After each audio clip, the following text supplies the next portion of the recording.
जी जी नमस्कार। जी। देखिए, समस्याओं का तो ऐसा है कि चुनाव के नज़दीक आने के बाद जो भी कैंडिडेट है, जो भी नेता लोग हैं जी। अभी जो मौजूद है, जो पिछड़े गाँव है उनकी तरफ तो कोई कभी जाके देखता नहीं। जी। जैसे कि हमारे वार्ड में ले लो, चंदैन, संतनगर, बाड़ंग, शाहजहाँपुर जो ये गाँव है, इनकी तरफ कभी किसी ने जाके देखा नहीं। इनकी हालत बहुत ही जो है दरदर हालत है इनकी। और किसान आंदोलन का जो, अगर इनका आंदोलन है तो आंदोलन इन्हें दिल्ली करना चाहिए। वैसे जी। यहाँ पे सड़कें जाम करके लोगों को काफ़ी परेशानी हुई। कुछ लोग जो एम्बुलेंस के जरिए जा रहे थे उनको परेशानी देखनी पड़ी है। जी। और जो गरीब या अन्य जाति के जो लोग हैं जी। उनको साथ लेके चलना चाहिए। जी। अच्छा अवनीश जी, सलाह आपसे बात करूं, आपके वार्ड की प्रमुख समस्याएं क्या क्या हैं? आपके चुनावी घोषणा पत्र में क्या क्या मुद्दे हैं, उसको लेकर हम आपसे बात करेंगे। इससे पहले आपकी पारिवारिक पृष्ठभूमि का आपसे बात करूं, जी। क्या आपकी पारिवारिक पृष्ठभूमि रही है? जो हमारे बाबा जी है, प्रिंसिपल रिटायर्ड रहे हैं इलमचंद जी, जी। बिजवाड़ा से ही। जी। और वर्तमान समय में सिरसा के अंदर है, इंटरनेशनल कोच है जी। एथलेटिक और जिम्नास्टिक के। जी। हमारे पिताजी जो है दिल्ली पुलिस में है, सब इंस्पेक्टर वर्तमान स्थिति में। जी।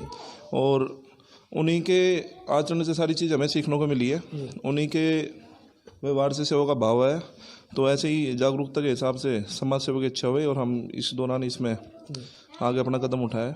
जी। अच्छा, आप यदि आप जिला पंचायत सदस्य बनते हैं जी जी तो युवाओं के लिए आप क्या करेंगे? खेल स्टेडियम की बात करूं आपसे, मैं पुस्तकालय की बात करूं, शिक्षा को लेकर आप क्या करेंगे? देखिए, युवाओं के लिए सबसे पहले तो ये है कि नशे की लत से इनको दूर करा जाए, किसी न किसी माध्यम तरीका बना के, कुछ भी हो।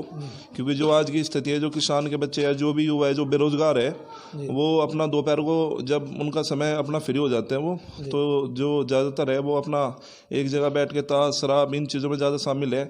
क्राइम बहुत ज़्यादा बढ़ रहा है। उसका कारण ये है कि इनके पास कोई सुविधा नहीं है, गाइडलाइन नहीं है, इनको आगे कैसे बढ़ाया जाए। उसके लिए कोई ना कोई रास्ता निकाला जाएगा, जैसे लाइब्रेरी, खेल का मैदान। अगर युवा मैदान में जाएगा तो कहीं ना कहीं रुचि दिखाएगा अपनी। हमारे जो क्षेत्र में या बागपत में हमारे बहुत सारी प्रतिभा ऐसी है, टैलेंट काफ़ी है उनके अंदर, लेकिन उनको जागरूक करने वाला कोई नहीं है। तो वो रास्ता निकाला जाएगा बिल्कुल। तो उसका प्रयास करेंगे। अभी शेखपुरा गांव में हमने एक छोटा सा प्रयास करा था। वहाँ के लोगों के लिए एक स्टेडियम तैयार करवाया था, अपने खर्चे से खुद ही हमने सारा कुछ करवाया था उधर। जी जी। अच्छा, इस तरह आपसे बात करूं, महिलाओं के लिए क्या आपके उसमें विजन है कि महिला शिक्षा के लिए क्या आप करेंगे? और इससे अलग जो महिलाएं हैं वो उस खेल की तरफ आकर्षित नहीं होती हैं। जी। देखिए, भारत में महिलाओं के उत्थान और विकास की मुख्य धारा में लाने के लिए जो आरक्षण हुआ है वो ठीक है, और इनको जो है मौका मिलना चाहिए। अगर गांव देहात के हिसाब से कहते तो चूल्हा चौखट से बाहर इनको आगे जाके। तो क्या कमी लगती है? शिक्षा, जागरूकता या रूढ़िवादिता, क्या आपको लगता है? रूढ़िवादिता भी है, और शिक्षा का जो है मेन इसमें वो है कि इनको शिक्षा के लिए आगे नहीं ज़्यादा भेजते, पढ़ाई के ज़्यादा मौके नहीं मिलते, जिस कारण इनकी एक सीमित जिंदगी बन चुकी है। तो वो दायरा ख़त्म करना चाहिए, इनको मौका देना चाहिए। और हमारे क्षेत्र में ले लो आप, दादी चंद्रो जी है, बहुत बड़ी प्रतिभाशाली है वे, तो वे भी एक महिला ही है।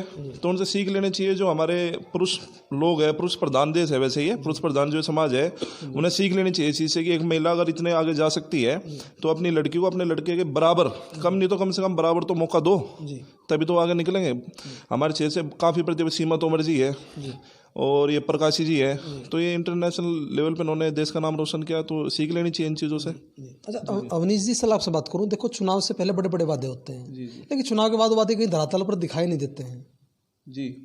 कथनी और करनी में उनके अंतर हो जाता है। बिल्कुल बिल्कुल। देखिए, वही बात है, मैंने पहले ही आपको कहा था कि लोग जब चुनाव का समय नज़दीक आता है, दूसरे गांव में अपने अपने अलग अलग तरीके अपनाते हैं कि जी हम ऐसे हैं, ये करेंगे, वो करेंगे। बाद में वो लोग नहीं जाते कहीं भी। और आज के जो जनता है जागरूक हो चुकी है ऐसे लोगों से। तो हमने तो अभी कोई ऐसी कुछ कहा नहीं कि भाई वादे ये कराएंगे वो कराएंगे। जितना भी हम अभी से अपना प्रयास कर रहे हैं। जैसे कुछ गांव में लाइटों की समस्या थी, वहाँ पे लाइटें लगवाई गई, खेल के मैदान बनवाए गए। और आगे भी राजनीति और चुनाव एक अलग चीज़ है, और एक लोगों के विकास के लिए हमारी जो लड़ाई है वो बराबर हमेशा के लिए चलती रहेगी। जी जी। अच्छा, पंचायत चुनाव को लेकर हमसे बात करूँ, पंचायत चुनाव में आपके वार्ड में 3 से 4 प्रत्याशी चुनाव मैदान में होंगे। जी। आप अपनी जीत का संभावित आधार क्या मानकर चलते हैं? क्षेत्रवासी जो मतदाता है आप ही को वोट क्यों करेंगे? देखिए, इस बारे में तो नहीं कह सकते कुछ भी। अभी समय है, अभी चुनाव की भी कोई घोषणा नहीं हुई है। सभी अपना भरपूर प्रयास करेंगे, लेकिन ज़्यादातर जो लोग हैं, गरीब जो जनता है, विकास तो देखो उधर होता ही नहीं, पर वो ज़्यादातर कम से कम उन्हें सम्मान मिले। और जो हमारे संस्कार रहे हैं वो पहले से ही बहुत ही, मतलब हर किसी को एक नज़र से लेके चले हम लोग। और क्षेत्र के जो लोग हैं हमारे से वाकिफ़ भी है चीज़ को लेके, तो पहले से हमें बहुत प्यार मिला है। चुनाव का तो अभी मामला ये चला है, अभी तो देखो आगे क्या होता है इसमें। पर पहले से ही गरीब जनता का या जो दूसरी जाति के लोग लगा लो कुछ भी, उनका बिल्कुल घर जैसा हमारे साथ व्यवहार रहा है। तो उस नज़रिए के हिसाब से भी अपनापन काफ़ी है, लोगों के बीच में प्यार मोहब्बत काफ़ी है। जी अच्छा अवनीश जी, पंचायत चुनाव को लेकर अपने क्षेत्रवासियों से कोई अपील करना चाहते हैं? इस प्रकार कुछ दुर्व्यसन चुनाव में आ चुके हैं, शराब वितरण होता है, पैसे बांटे जाते हैं, तो इस खामियों को लेकर आप कुछ बात कहना चाहते हैं? देखिए, ये तो कुछ लोगों ने ना ऐसी धारणा बना दी कि अगर चुनाव लड़ना है तो शराब चलाओ, पैसे बांटो। ठीक है, सबका अपना है, सब गेम प्लानिंग अपनी करते हैं, लेकिन मेरी अपनी खुद की जो मानसिकता है इसमें यह है कि भाई ठीक है, अपना अगर कोई लीडर चुनते हो तो कम से कम ऐसा लीडर चुनो कि अगर आप किसी से पैसे लेते हो, शराब लेते हो, उसके बाद आप उससे अपनी किसी समस्या के लिए खड़े नहीं हो सकते जाके। तो ये चीज़ अपनी ख़त्म करके अपना सही जगह, अपने वोट जो मतदान है अपना सही जगह करो, जिससे कि आप हकदार भी हो कहने के लिए आगे। अपनी वोट या अपने खुद का कहीं बिकाऊ मत करो। जी जी। आप तो नहीं चलाएंगे इसमें? जी जी नहीं, बिल्कुल हमारे तो परिवार में कभी कुछ ऐसा है नहीं। और हम जो है देखिए, चुनाव जो हम चुनाव की तैयारी कर रहे हैं वो समाज को सही दिशा में ले जाने के लिए कर रहे हैं। और इन चीज़ों से युवाओं का जो है शारीरिक भी शोषण होता है और उनके पारिवारिक मामले भी बहुत ख़राब होते हैं। तो इस प्रकार का कोई भी कार्य नहीं होगा जिससे कोई भी युवा या कोई भी बुजुर्ग गलत दिशा में जाए, बल्कि हम इस चीज़ के सख्त खिलाफ करेंगे। बिल्कुल जी जी। अच्छा अवनीश जी, एक बड़ा कार्यक्रम चला रहे हैं शहीदों के प्रचार प्रसार को लेकर, क्या शहीदों का जो प्रचार प्रसार होना चाहिए था, क्या जो हो रहा है? देखिए, प्रचार तो नहीं हो पा रहा है क्योंकि आज के जो लोग हैं अपने में ही सीमित रह गया। जो भी है पहले वाली चीज़ नहीं है, प्यार मोहब्बत लोगों में जो है कम हो गया। अब अगर कोई शहीद भी हो रहा है, दूसरे गांव का शहीद है, हमारे गांव वाले सोचेंगे कि भाई शहीद वहाँ हुआ था, चलो हो गया कोई बात नहीं। लेकिन जब खुद पे अपना कोई बेटा एक्सीडेंट में भी चले जाए तो उसका बहुत बड़ा मातम हो जाता है। लेकिन वो जो देश के लिए शहीद हुआ है उसके लिए लोग समय नहीं निकाल पाते। बहुत बड़े दुर्भाग्य की बात है ये। लेकिन लोगों को सोचना चाहिए, जो हमारे लिए वहाँ देश पे सीमाओं पर खड़े हुए हैं उनके लिए हमें बिल्कुल प्रचार में भी हर एक चीज़ में उनके परिवार के साथ खड़ा रहना चाहिए। बिल्कुल जी।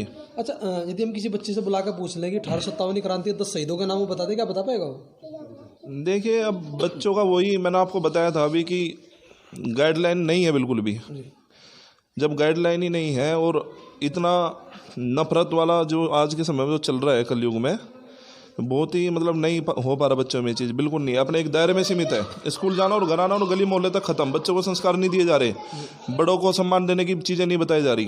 बस बिल्कुल यही कारण है। आपका प्रयास रहेगा इसको प्रचार प्रसार? जी जी बिल्कुल बिल्कुल बिल्कुल, युवाओं को बिल्कुल आगे मार्गदर्शन किया जाएगा। बिल्कुल। अवनीश जी, मीडिया कार्यक्रम चला रहा है शहीदों के प्रचार प्रसार के लिए, प्रत्येक गाँव में उमर डाटा इकट्ठा कर रहा है, पारिवारिक स्थिति को जाँच रहा है उनकी, तो आपको इस कार्यक्रम में सहभागिता रहेगी आपकी? बिल्कुल रहेगी जी, बिल्कुल बिल्कुल। जहाँ भी देखो विकास का और कोई भी अगर सामाजिक कार्य होगा, कोई भी अगर अच्छा कार्य होगा तो मैं बिल्कुल सबसे आगे बिल्कुल रहूँगा। और जितने भी मेरे संख्या में साथ मेरे भाई, मेरे बुजुर्ग जो भी मेरे साथ है, मैं सभी के साथ वहाँ पहुँचूंगा, बिल्कुल पहुँचूंगा जी। अच्छा एक आखिरी सवाल मेरा आपसे। जी जी। 2020 संकट का काल था, ये जा रहा है, 2021 आ रहा है जी। कोरोना काल था, बड़ी समस्याएं झेली। जी जी। तो क्षेत्रवासियों को शुभकामनाएं, संदेश अपनी तरफ से? देखिए, शुभकामनाएं तो है कि आप लोगों ने बहुत ही जो है अपने पे कंट्रोल किया। वैसे काफ़ी बार बाज़ार में काफ़ी भीड़ हुई, लेकिन फिर भी लोगों ने काफ़ी गैप बना के रखा, मास्क लगा के रखे। हमने भी मास्क वितरण करे।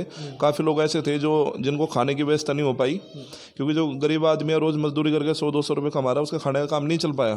तो हमने वहाँ पर भी जाके खाना भी वितरण करा और लोगों को बधाई के साथ साथ मैं तो खैर उनका एहसान पात्र भी हूँ कि उन्होंने समझदारी से काम लिया और हमारे क्षेत्र में, हमारे पश्चिम उत्तर प्रदेश में इस बीमारी को इतना नहीं बढ़ने दिया। तो उनके लिए धन्यवाद के पात्र है वो लोग जी। तो अवनीश जी, हमसे जुड़ने के लिए आपका बहुत बहुत धन्यवाद। जी जी नमस्कार। जय हिंद, जय भारत। पंचायत चुनाव सर्वेक्षण की कड़ी मौजूद थे जनपद बागपत के गाँव रंछाड़ में, वार्ड नंबर 3 का ये गाँव है। यहाँ पर हमारे खास मेहमान हमारे साथ मौजूद थे अवनीश तोमर जी, जो अब की बार जिला पंचायत चुनाव में अपना दम ठोक रहे हैं। तो उनका कहना है अगर की बार जो उनके क्षेत्रवासी हैं उनको चुनकर इस पद के लिए निर्वाचित करते हैं तो इस क्षेत्र की जितनी भी समस्याएं हैं वो उनको पंचवर्षीय योजना के दौरान जो पंचायत में बजट आता है उससे निस्तारित करने का भरसक प्रयास करेंगे।